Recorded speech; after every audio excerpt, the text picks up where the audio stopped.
ഞാൻ ഉന്നത പോലീസ് ഉദ്യോഗസ്ഥന്മാർക്ക് മുഖ്യമന്ത്രിക്ക് അടക്കം കലക്ടറിനടക്കം ഞാൻ പരാതി കൊടുക്കും. എനിക്ക് നീതി കിട്ടണം. അമ്മ വീട്ടിന്റെ അകത്ത് വെച്ച് എന്നെ കൈമുട്ട് കയറ്റി ഇടിക്കുകയും ഉപദ്രവിക്കുകയൊക്കെ ചെയ്ത് എന്ത് തെറ്റെന്ന് ചോദിച്ചിട്ട് ഒന്നും പറഞ്ഞില്ല. സ്റ്റേഷനിൽ കൊണ്ടുപോയപ്പോ അവര് പറഞ്ഞത് പട്ടാളക്കാരന്റെ വീട്ടിൽ നിന്ന് ഒട്ടുകറ മോട്ടിച്ചു എന്ന്, റബ്ബറിന്റെ ഒട്ടുകറ മോട്ടിച്ചു എന്ന് പറയണമെന്ന്. ഞാൻ മോട്ടിച്ചു എന്നൊരു തെളിവ് കിട്ടണം. കിട്ടി കഴിഞ്ഞാൽ ഞാൻ കോടതി അനുസരിച്ച് എന്ത് ശിക്ഷ വേണമെങ്കിലും ഞാൻ ചെയ്തോളാം. ഒരു സാറ് വന്ന് വെച്ച് എന്നെ ചെവിക്കൽ അടിച്ചായിരുന്നു. അപ്പൊ ഞാൻ ഇത്തിരി വീണാനപ്പോ ബൂട്ട് വെച്ചോണ്ട് പറലി ചവിട്ടിയായിരുന്നു. അപ്പം അപ്പോഴേ പെയിനെ കൊണ്ടായിരുന്നു കാതില്. നമസ്കാരം, മലയാളി വാർത്തയിലേക്ക് സ്വാഗതം. ഞാൻ ഇപ്പോൾ നിൽക്കുന്നത് ബാലനാപുരം ചെങ്കവിളയിലാണ്.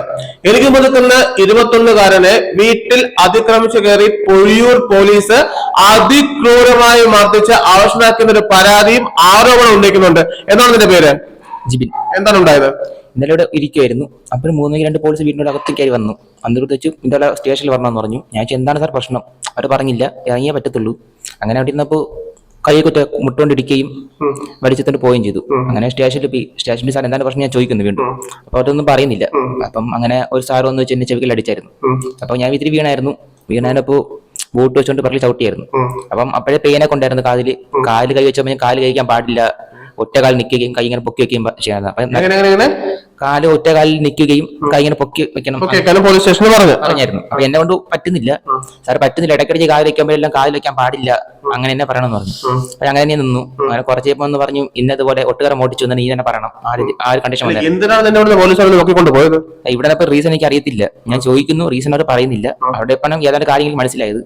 അങ്ങനെ പിന്നെ അമ്മയെ വിളിച്ചു. അപ്പൊ ഞാൻ അമ്മയടുത്ത് പറഞ്ഞത് കണ്ടീഷൻ അവർക്ക് ഉറപ്പായപ്പോ പറഞ്ഞു ഇതേപോലെ അറിയിച്ചാൽ, അടിയുമായി ബന്ധപ്പെട്ട കാര്യം അറിയിച്ചാൽ ഇല്ലാത്ത കേസ് ഇങ്ങനെ കെട്ടി അകത്താക്കും, നിന്റെ അമ്മയെ അകത്താക്കും എന്നൊരു ബ്ലാക്ക് മെയിലിംഗ് കിട്ടിയായിരുന്നു. ഇത് പൊഴിയൂർ പോലീസ് സ്റ്റേഷൻ. അവസാനം അമ്മ വന്നപ്പോഴും എന്നെ പറയാൻ വിടുന്നില്ല. ഞാൻ പറയാൻ നോക്കുന്നുണ്ട്. അപ്പൊ അവർ ഇടയ്ക്ക് സൗണ്ട് സംസാരിക്കുന്നുണ്ട്. എന്നെ പറയാൻ വിടുന്നില്ല. അപ്പൊ എനിക്ക് പുറത്ത് വരണമായിരുന്നു, കാരണം പേടിയാണ്ടേ. അങ്ങനെ പുറത്തേക്ക് അമ്മയോട് പറഞ്ഞു കാര്യങ്ങൾ. അതായത് നിന്റെ അടുത്ത് പൊഴിയൂർ പോലീസ് എന്ന് പറഞ്ഞത് ഇല്ലാത്ത തെറ്റുകൾ നിന്റെ മണ്ണിൽ അടിച്ചേൽപ്പിക്കും, നീ സമ്മതിക്കാം. എന്ത് കുറ്റോട് സമ്മതിക്കേണ്ടത്? അതെടുത്തുന്നുള്ളൊരു കാര്യം, എന്ത് ഒട്ടേറെ അടുത്തുള്ള കാര്യം സമ്മതിക്കണം. അല്ലെങ്കിൽ അടിയുമായി ബന്ധപ്പെട്ട വീട്ടിലോ എവിടെയെങ്കിലും പറയുകയാണെങ്കിൽ 1 മാസത്തിന് മുന്നിൽ എന്തൊക്കെ കേസുണ്ട് അതൊക്കെ എഴുതി കെട്ടി അകത്താക്കുമെന്ന് പറഞ്ഞു. അങ്ങനെ പറഞ്ഞു പോലീസ്. എനിക്ക് പേരറിയത്തില്ല. ഒരു സ്കെൽറ്റ് സാറായിരുന്നു, കണ്ണടിച്ചിട്ടുണ്ട്, ഇച്ചിരി ബ്ലാക്ക് ആയിരുന്നു, അധികം പൊക്കമൊന്നുമില്ല. അവിടെ എഴുതുന്ന ആളായിരുന്നു. നീ ഈ കുറ്റങ്ങളെ സമ്മതിച്ചില്ലെങ്കിൽ നിന്റെ നിറയിൽ വീണ്ടും കേസുകൾ കെട്ടിവെച്ചു വരുമെന്ന്.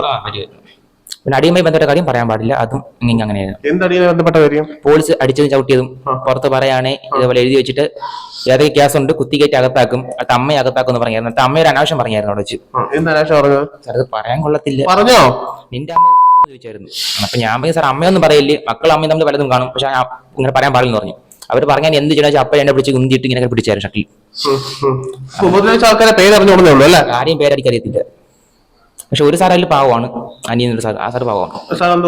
ആ സാർ അറിയാനോടാണ് എന്തിനാ ഇങ്ങനെ തെറ്റ് ചെയ്യണേ, അങ്ങനെയൊക്കെ ഉപദേശം തന്നിട്ട് പോയില്ല. ആ സാർ മാത്രം പാവം. ബാക്കി എടുത്തോ? ഇല്ല, സത്യം എടുത്തിട്ടില്ല. എടുക്കാതെ തെറ്റാണ് പോലീസ് ഞാൻ പഠിച്ച് തെളിവ് ചോദിക്കുന്നുണ്ട്. ഞാൻ എടുത്തിട്ട് തെളിവ് കാണിക്കാൻ പറ്റും, ആരും കാണിക്കുന്നില്ല. പിന്നെ എന്തിന്റെ അടിസ്ഥാനത്തിൽ കസ്റ്റഡിയിൽ എടുത്തോണ്ട് പോയത് അറിയത്തില്ല. എനിക്കതാണ് ഇപ്പോഴും അറിയാൻ പാടില്ല തോന്നുന്നു. പൊഴിയൂർ പോലീസുകാർ വീട്ടിൽ വന്നു അടിക്കുകയും പോലീസ് സ്റ്റേഷനിൽ കൊണ്ട് ബലമായി വർദ്ധിക്കുകയും ചെയ്തു. ഇനിയിപ്പോ നിൽക്കാനോ ഒന്നിനും നിൽക്കുന്നില്ല. പാശല ഹോസ്പിറ്റലിൽ പോയി അഡ്മിറ്റ് ആക്കുന്നില്ല. മെഡിക്കൽ കോളേജിൽ പോകുന്നതാണ് പറയുന്നത്. കയ്യിൽ പൈസയൊന്നും ഇല്ല. ഞാൻ ഇപ്പൊ എന്തായാലും കേസിൽ മുന്നോട്ട് പോകാനാണ്. കാരണം അത്രയ്ക്ക് ഉന്നത പോലീസ് ഉദ്യോഗസ്ഥർക്ക് പരാതി നൽകുന്നുണ്ടല്ലേ? ഉണ്ട്. കാരണം എന്നെ കൊണ്ട് പറ്റുന്ന കംപ്ലൈന്റ് കൊടുക്കുന്നുണ്ട്. കാരണം എന്നെ അത്രയ്ക്കും ആക്രമിച്ചായിരുന്നു. വീട്ടിലിട്ടായാലും സ്റ്റേഷനിലിട്ടായാലും ആക്രമിച്ചായിരുന്നു. അടിച്ചലാക്കിയായിരുന്നു. ചെവിക്കലായാലും ബൂട്ട് ചവിട്ടയാലും എല്ലാം ഉണ്ടായിരുന്നു. ബൂട്ട് ചവിട്ടി കൈ മുട്ട ചിടിക്കുകയും ചെയ്തു. ഞാൻ കേസായിട്ട് മുന്നോട്ട് പോവുകയാണ്. പാശല ഹോസ്പിറ്റലിൽ പോയപ്പോൾ മെഡിക്കൽ കോളേജിൽ പോകാനാണ് പറയുന്നത്. കയ്യിൽ പൈസയില്ല. ഞാൻ കേസായിട്ട് മുന്നോട്ട് എത്ര പോകുന്നുണ്ട്. സ്വന്തം മകനെ പൊഴിയൂർ പോലീസ് കൊണ്ടുപോയി ഇടിച്ച് നശിപ്പിച്ച് ഒതവാതെയാക്കി അമ്മ പ്രതികരിക്കുന്നു. എന്താണ് പേര്? എന്റെ പേര് സരസ്വതി എന്നാണ് സാർ. ഞാൻ തൊഴിലുറപ്പിന്റെ പണി ചെയ്തും ഒരു വീട്ടു ജോലി ചെയ്താണ് എന്റെ മോനെ വളർത്തുന്നത്. വേറെ വരുമാനങ്ങളൊന്നുമില്ല. അപ്പോൾ ഇതിനിടയ്ക്ക് എന്താണ് സംഭവിച്ചതെന്ന് അറിഞ്ഞൂടെ. ഞാൻ ഇന്നലെ വീട്ടിൽ ഇല്ലായിരുന്നു. ആ സമയത്ത് മോനെ വന്ന് പോലീസുകാർ കൊണ്ടുപോയത് ഞാൻ അറിഞ്ഞില്ല. അവൻ പെട്ടെന്ന് അമ്മ സ്റ്റേഷൻ വരെ വരണം, എന്നെ ഒരു സ്റ്റേഷൻകാർ കൊണ്ടുപോയി ഉപദ്രവിക്കണം എന്ന് പറഞ്ഞ്. അപ്പൊ ഞാൻ കുറെ ആൾക്കാരെ വിളിച്ചു. ഞാൻ സ്റ്റേഷനിലോട്ട് പോയി. മോനെ ഉപദ്രവിച്ചു വന്നിട്ടപ്പോൾ അവിടെ വെച്ച് ഒന്നും പറഞ്ഞില്ല. അവൻ പുറത്തിറങ്ങി ഓട്ടോയിലോട്ട് കയറ്റുന്ന എഴുതി വെച്ച് പുറത്ത് വിട്ടു. അപ്പോൾ എന്റെ മോൻ എഴുതി വെച്ചത് ജാമ്യ അപേക്ഷയാണ്, നിങ്ങൾ എഴുതി തരണമെന്ന് പറഞ്ഞ് ഞാൻ എഴുതി കൊടുത്തു. മോനെ പുറത്തിറക്കുന്ന സമയത്ത് ഇവന് നടന്നു വരാൻ പറ്റുന്നില്ലായിരുന്നു. അപ്പൊ സംശയം തോന്നി ഞാൻ അവിടെ നിന്ന് പോലീസ് ഉദ്യോഗസ്ഥനോട് പറഞ്ഞ് ജാമ്യം വേണ്ട, എന്റെ കുട്ടി ഇവിടെ ഇരിക്കട്ടെ, നാളെ ഇറക്കാന്ന്.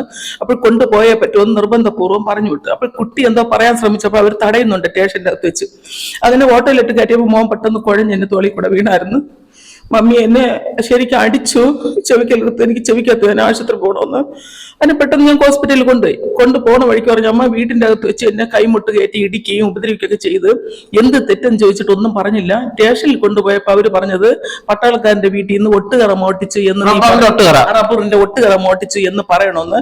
അപ്പോൾ ഞാൻ ഉടനെ ആശുപത്രി കൊണ്ട് ഞാൻ മദ്യപിച്ചിട്ടുണ്ടെങ്കിൽ ആ ഡോക്ടറിന് തെളിയേണ്ടതാണ്.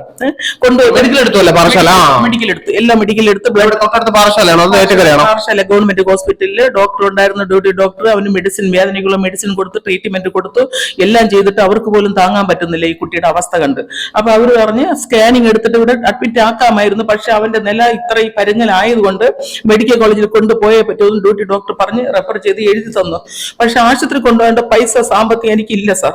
ഇല്ലാത്തതുകൊണ്ട് എന്റെ കുട്ടിയെ ഇന്നലെ ഈ 11:30 ശേഷം മഴ നനഞ്ഞാണ് ഞാൻ നടന്നാണ് വീട്ടിൽ വന്നത്. ആ അവസ്ഥയിലായിരിക്കുന്നു. എനിക്കിപ്പോ അവന് ട്രീറ്റ്മെന്റ് വേണം, പക്ഷെ കയ്യിൽ 1 രൂപ പോലും എടുക്കാനില്ല. പക്ഷെ എന്തിനാണ് എന്റെ കുട്ടി ഇങ്ങനെ ഉപദ്രവിച്ച്? ഒട്ടുകറ എടുത്തു കഴിഞ്ഞാൽ നിയമപ്രകാരം ഇങ്ങനെ ഉപദ്രവിക്കാവോ? വീട്ടിൽ കയറി ഉപദ്രവിക്കാവോ? വിശ്വസിക്കുന്നുണ്ടോ? ഒട്ടുകറ അവൻ ഒരു കാരണവശാലും എടുത്തിട്ടില്ല. അവൻ എടുത്ത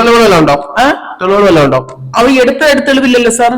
ആ പട്ടാളക്കാരൻ വീട്ടിൽ വന്ന് ഒത്തിരി അസഭ്യം പറഞ്ഞു. അന്ന് രാവിലെ വീട്ടിൽ വന്ന് ഒത്തിരി അസഭ്യം പറഞ്ഞു. ഒരു പട്ടാളക്കാരനാണ്, അയാൾക്ക് ചെയ്യാൻ പാടില്ലാത്ത കാര്യമാണ്. നിങ്ങൾ തമ്മിൽ വൈരാഗ്യം വല്ലതും? വൈരാഗ്യം ജഗന്നാഥ എന്ന് പറഞ്ഞൊരു അപ്പു ഇവിടെ താമസിക്കുന്നുണ്ട്. ഞങ്ങളെ മോനും 3 മാസം ഉള്ളപ്പോൾ ഡൈവേഴ്സ് കേസ് നടന്ന സമയം തൊട്ടേ ഞങ്ങൾ ശത്രുതയിലാണ്. ആ പുള്ളിക്കാരൻ കൂടെ തൊഴിലുറപ്പ് വെച്ച് എന്നെ അനാവശ്യമായിട്ട്, എന്ന് വെച്ചാൽ നിന്റെ ഭർത്താവ് ഞാനാവാം എന്നുള്ള രീതിയിൽ സംസാരിച്ച് വഴക്കും പ്രശ്നങ്ങളും പാറശാല സർക്കിൾ ഓഫീസിലും പാറശാല സ്റ്റേഷനിലൊക്കെ പരാതി കൊടുത്തിട്ടുണ്ട് ഞാൻ മുൻപ്. അതിന്റെ വൈരാഗ്യം കിടക്കുകയാണ്. ഇപ്പോൾ എന്റെ കുട്ടിയുടെ മേൽ ഈ വൈരാഗ്യം അടിച്ചേൽപ്പിച്ചെന്ന് അറിഞ്ഞൂടാ. ഇപ്പോൾ ഞങ്ങൾ അന്വേഷണത്തിൽ അറിഞ്ഞത് പൊഴിയൂർ സിയെ പറയണത് ഒട്ടുകറയുടെ കാര്യം വിട്ടിട്ട് ഇവ മദ്യപിച്ചിട്ട് ആ വീട്ടിൽ ചെന്ന് പ്രശ്നം ഉണ്ടാക്കി. അവ മദ്യപിക്കുന്ന കുട്ടിയല്ല. ഒരു ദിവസം ഫ്രണ്ട്ഷിപ്പ് കൂടി മദ്യപിച്ചിട്ട് നടക്കുന്ന കുട്ടിയല്ല. അവരെ വീട്ടിൽ പോയിട്ടില്ല. അപ്പോഴേ വീട്ടിൽ പോയി മദ്യപിച്ച് പ്രശ്നം ഉണ്ടാക്കിയിട്ട് തെളിവ് ഹാജരാക്കി കോടതിയിലോട്ട് അവർ വരട്ടെ സാർ. മുകളിലോട്ട് പരാതി കൊടുത്തേ പറ്റും. എനിക്ക് നീതി കിട്ടണം. എന്റെ കുഞ്ഞിനെ ആരില്ലാത്ത ഈ വീട്ടിൽ വന്ന് അടിച്ച് ഉപദ്രവിച്ച് കെട്ടിത്തൂക്കി ഞാൻ അറിയുമായിരുന്നു സാർ. എനിക്ക് നീതി കിട്ടിയേ പറ്റൂ.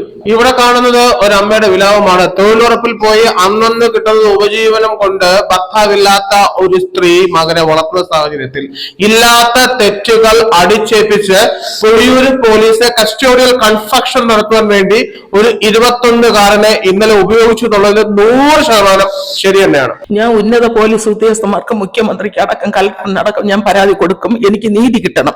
ഇനി എന്റെ മോന് വന്ന അവസ്ഥ ഇനി ഒരു വീട്ടിൽ ഒരു കുഞ്ഞിനും വരാൻ പാടില്ല. പക്ഷെ ഇപ്പോൾ ഞാൻ ഭീഷണിയുടെ സ്വരത്തിലാണ്. കാരണം വീട് ആക്രമിക്കുന്നുള്ള ലെവലിലായിരിക്കാണ്. എപ്പോഴും എനിക്കും എന്റെ മോന് എന്ത് സംഭവിച്ചാലും പൊഴിയൂർ പോലീസ് സ്റ്റേഷനും ഈ പട്ടാളക്കാരന്റെ കുടുംബവും ഫാമിലിയാണ് ഉത്തരവാദികൾ. അല്ല, എനിക്കിനി നീതി കിട്ടിയേ പറ്റൂ. വീട്ടിൽ അതിക്രമിച്ചു കയറാൻ പോലീസിന് യാതൊരുവിധ റൈറ്റ്സും ഇല്ല. അത് തീർച്ചയായിട്ടും സുപ്രീം കോടതി ഉത്തരവ് പ്രകാരം ഒരു വ്യക്തിയെ കസ്റ്റഡിയിൽ എടുക്കുന്നതിന് മുമ്പ് ചില ചട്ടങ്ങൾ പാലിക്കേണ്ടതുണ്ട്. എന്തുകൊണ്ടാണ് മനുഷ്യാവകാശ ലംഘനം ഇന്നലെ പൊഴിയൂർ പോലീസ് നടത്തിയെന്ന് എനിക്കറിയില്ല. നിനക്ക് എന്താ പറയാനുള്ളത്? ഞാൻ മോട്ടിച്ചു എന്നൊരു തെളിവ് കിട്ടണം. കിട്ടിക്കഴിഞ്ഞാൽ ഞാൻ കോടതി അനുസരിച്ച് എന്ത് ശിക്ഷ വേണമെങ്കിലും ഞാൻ ചെയ്തോളാം. അപ്പൊ നീ 100% ഉറച്ചു പറയുന്നത് നീ ചെയ്തിട്ടില്ല? അതേസമയം ഞാൻ ആത്മഹത്യ ചെയ്തെങ്കിൽ ഇതിന്റെ കാര്യം പരിഹാരമാവുമെന്ന് ആണ് ചോദ്യം. മലയാളി വാർത്തയ്ക്ക് വേണ്ടി ക്യാമറമാൻ സുരാജ് മലപ്പുറത്തിനോടൊപ്പം ന്യൂസ് റിപ്പോർട്ടർ ഷിയാപ്രസാദ്.